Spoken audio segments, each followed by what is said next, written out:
20वें श्लोक में, न जायते म्रियते वा कदाचित,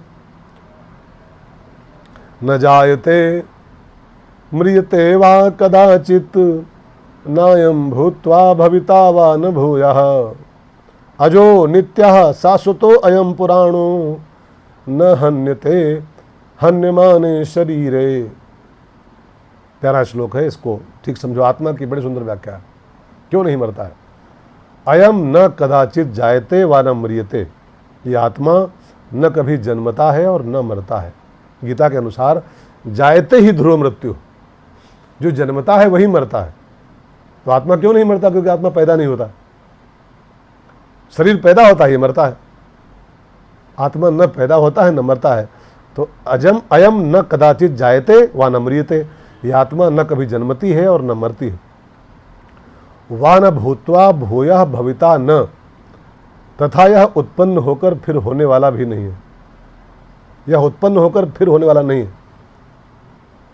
अयम अजः नित्यः शाश्वतः पुराणः, यह आत्मा जन्म रहित है, नित्य निरंतर रहने वाला है, शाश्वत है और अनादि। पुराना माने बहुत पुराना है, अनादि।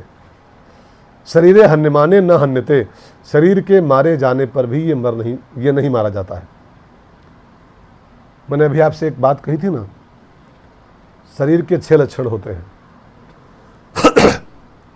अस्ति माने ये है, दिखाई पड़ रहा है, ठीक है। जायते माने जन्मता है शरीर, वर्धते माने बढ़ता है, विपरिणमते माने परिवर्तन होता है, इसमें परिवर्तनशील है, हर 2-3 महीने बाद बदल जाता है। अपक्षीयते माने इसका ह्रास हो रहा है, लगातार घट रहा है। और विनश्यति माने नाश हो जाता है इसका, आज नहीं तो कल नाश होगा। लेकिन इस श्लोक में आत्मा के 4 लक्षण बताए गए हैं। ये पूरा श्लोक गहराई से पढ़ो जब, तो आत्मा के 4 लक्षण, शरीर के 6 लक्षण, लेकिन आत्मा के 4 लक्षण। नंबर 1 अजो, अजो माने अजन्मा। आत्मा शरीर धारण करता है। अब इसी को जन्म मान लो, इसका जन्म मान लेते हम लोग। आत्मा शरीर धारण कर लेता है केवल, बस। अब उसी को हम बुद्धिहीन लोग कहते हैं, पैदा हो गया, पैदा। जीवात्मा शरीर में खाली प्रवेश कर जाती है, आके बस प्रवेश करती है, बस उसको देह को धारण कर लेती है, हम कहते हैं पैदा हो गया। अज है, अजन्मा है। नित्यम, वो नित्य है, नित्य माने अमर है, उसकी मौत भी नहीं होती। शाश्वतः, शाश्वत माने होता सनातन, सदा से है ये, सृष्टि के पहले से है। इसको आप अन्यथा मान लीजिएगा, सृष्टि तो बाद में बनती है, आत्मा तो अजर अमर अविनाशी है। वो सृष्टि के से उसका कोई लेन देन नहीं है। वो सृष्टि बनती बिगड़ती रहती है उसके सामने, आत्मा उसमें खाली प्रवेश करती है सिर्फ, बस। बाकी वो तो सृष्टि से परे है, शाश्वतम, सनातन है। और पुराना माने अनादि है, सबसे पुराना है। ये कभी न मरता है न जन्मता है। देखो, मैं फिर दोहराऊं अपने शब्दों को आपकी जानकारी के लिए। मरता वही है जो पैदा होता है। जातस्य ही ध्रुव मृत्यु। आत्मा न पैदा होती है न मरती है, सनातन है ये, सनातन है। आत्मा सनातन है और हम सब सनातन धर्म के अनुयायी हैं, सनातन को मानने वाले हैं, ठीक है ना। माने हम लोग आत्मा के अनुयायी, हम देह के अनुयायी नहीं है।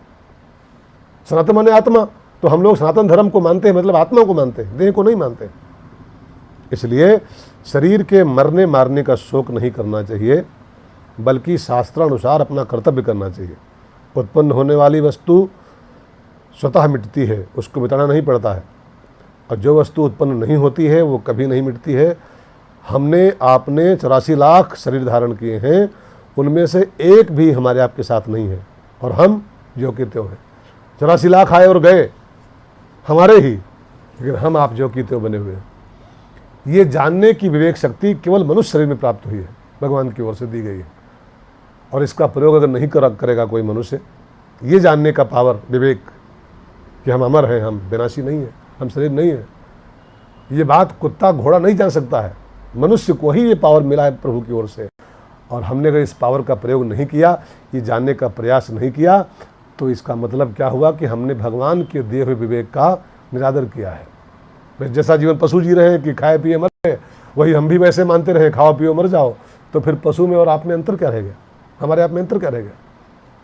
इसलिए इस विवेक का प्रयोग करो और सत्य क्या है असत्य क्या है इसको ठीक से जानने का प्रयास करो। ठीक से।